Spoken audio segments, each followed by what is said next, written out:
Okay, magandang tanghali mga bossing. Kumusta po kayong lahat? And Happy New Year po sa lahat.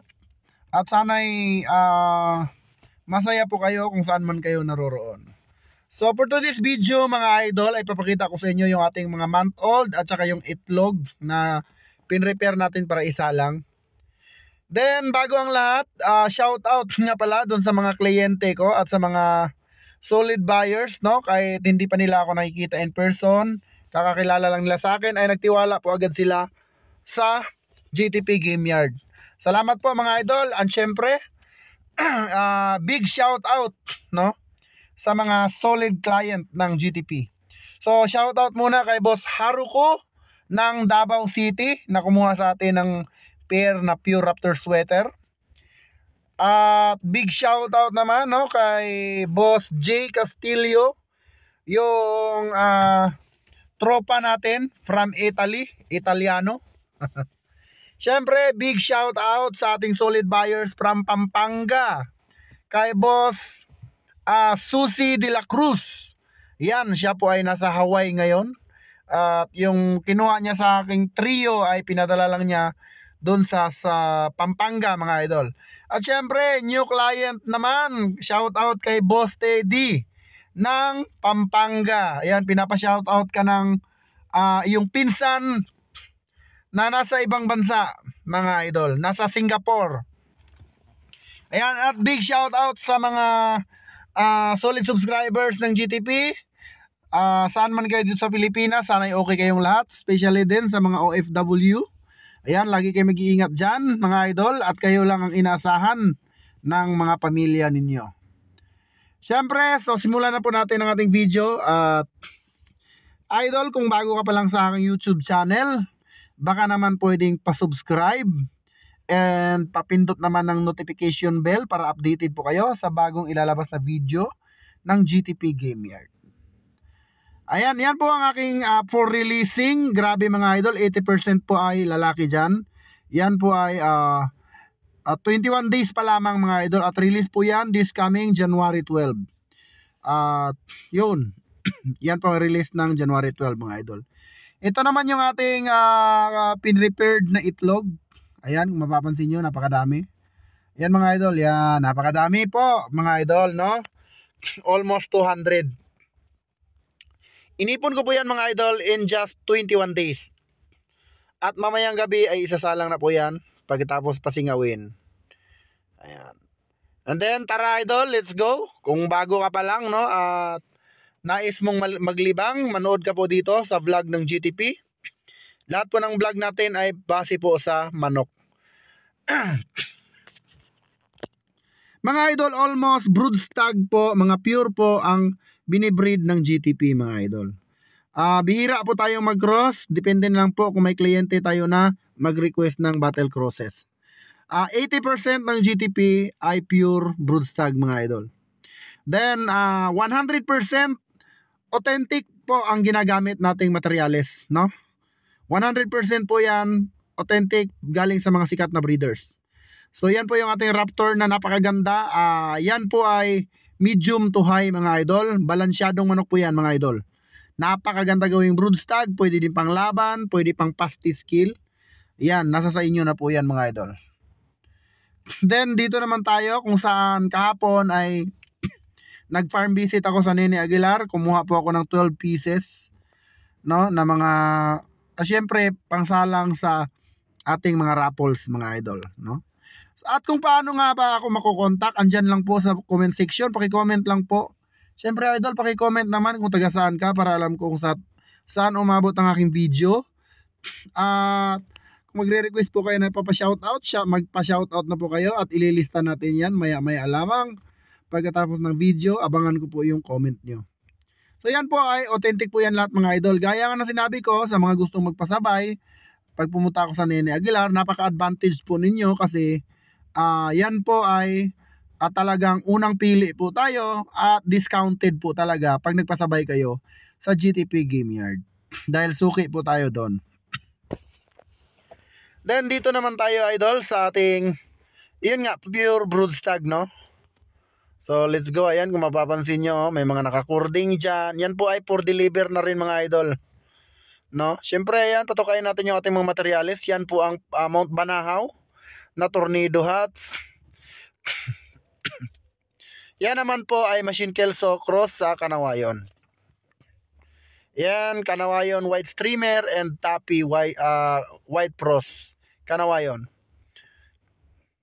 Then yung ating bulik na GM Fantastic na 2 years old mga idol, ayan.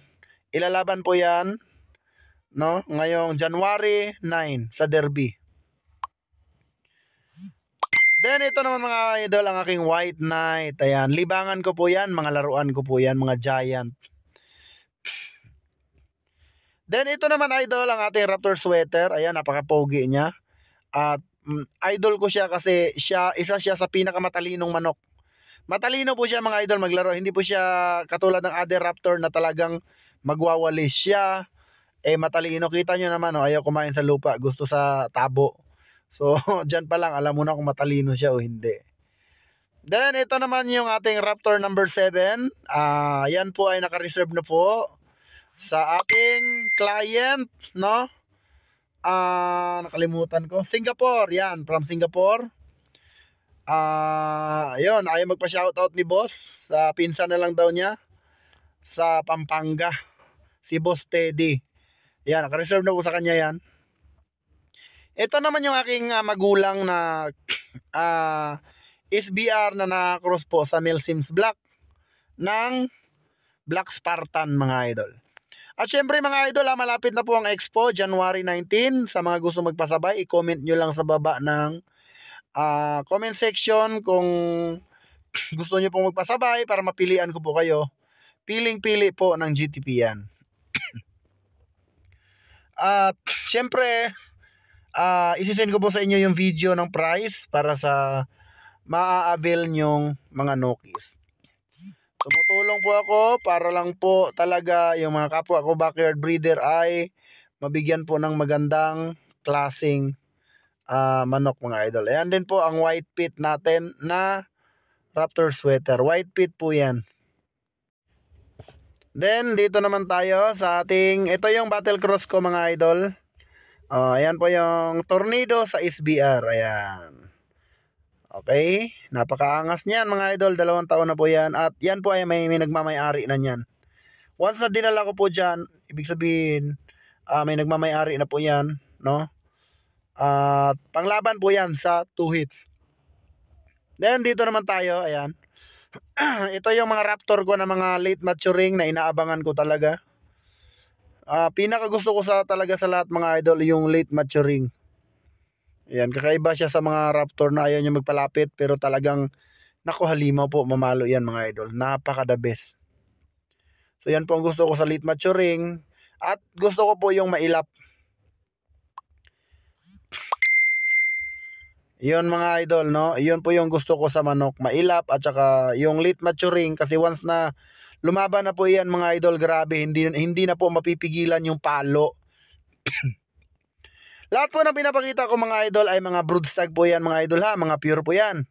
Kahit saan nyo po itapat yan mga idol, itapat nyo man sa kung sinong ano man yan, kaninong manok man yan, sa mga authentics, sumasabay po yan mga idol dahil yan po ay pure broodstag. Bakit nga ba hindi po ako nagba-battle crosses mga idol? Ang reason ko po kung bakit hindi ako nagba-battle crosses, dahil nga po sumusunod po ako sa advice ng mga sikat na breeder, kung anong advice nila. Kasi minsan nagtanong po ako sa isang sikat na breeder na kilala ngayon at talagang tinatangkilik ng karamihan. Tinanong ko po siya kung ano ba ang the best para sa tulad naming mga backyard breeder. The best, ang sabi niya, kung ano po yung breed niya, yun din ang i-breed ko. Sample mga idol, kumuha po ako ng trio sa Mount Banahaw. Sabi ni Don Ramon, yung trio na yan, tapos ko na po yung i-develop in 10 years. Kaya wag na wag mong hahaluan kung ikaw po ay isang seller at breeder. So, mga idol, ang Mount Banahaw ko po ay maliit. Then, meron akong malaki, yung butcher natin, na nakuha din ng ating client, and syempre kakakilala lang natin sa kanya from Singapore. So nakuha na po niya yung ating butcher na SBR. Grabe, napakasulit nun mga idol. Talagang nako, the best. So ayan, yung gold na yan ay papuntang Bicol naman yan mga idol. Kanina lang din po yan. Yan ang aking mga Raptor na gold. Tested na po yan mga idol, no? Tested na po yan. Siyempre, yan si Bigote. Yan ating Bigote mga idol. Then pakita ko naman sa inyo mga idol itong ating Allen. Ayan po yung Allen, no? Allen Roundhead mga idol. Isa po ya, ano pala yan? No, Allen yan. Isa sa pinakamatalinong manok, no, na nahawakan ko is yung Allen na nakakross sa Dark Kelso. So yan po itsura niya, the wine red, white pit, no? Mataas na manok po yan mga idol. And then mga idol, ito naman yung aking one times winner na grabe, 20 seconds tinapos yung kalaban. Yan po ay isang authentic Nene Aguilar na Dark Kelso mga idol. Ayan. Ito naman yung ating Battle Cross din. Ayan, Tornado sa Jugod Gray. Ayan, meron na pong nagmamay-ari niyan mga idol, no? Inaano po yan, pinag-iipunan, kaya hindi na po natin pwedeng galawin dahil pinag-iipunan na po. Basta pinag-iipunan po ng tao ay hindi po natin pwedeng galawin kasi po sayang po yung effort niya. Ayan din yung aking Gengen Arayata mga idol. One of the best na bulik sa GTP. Then syempre ito naman yung ating Golden Boy from Red Game Farm na ginagamit din natin. Pero soon i-release na rin natin mga idol dahil stick to Raptor muna ako, no? Kasi grabe yung record. Napakaganda po yun ng record. Tingnan nyo mga idol, ang bait-bait ng manok na yan. Ayan, no? O, diba? Napakabait niya. So, ayan mga idol, no? Yan lang po ang vlog natin for today, and maraming salamat po sa inyong lahat. Mga kasabong, mabuhay.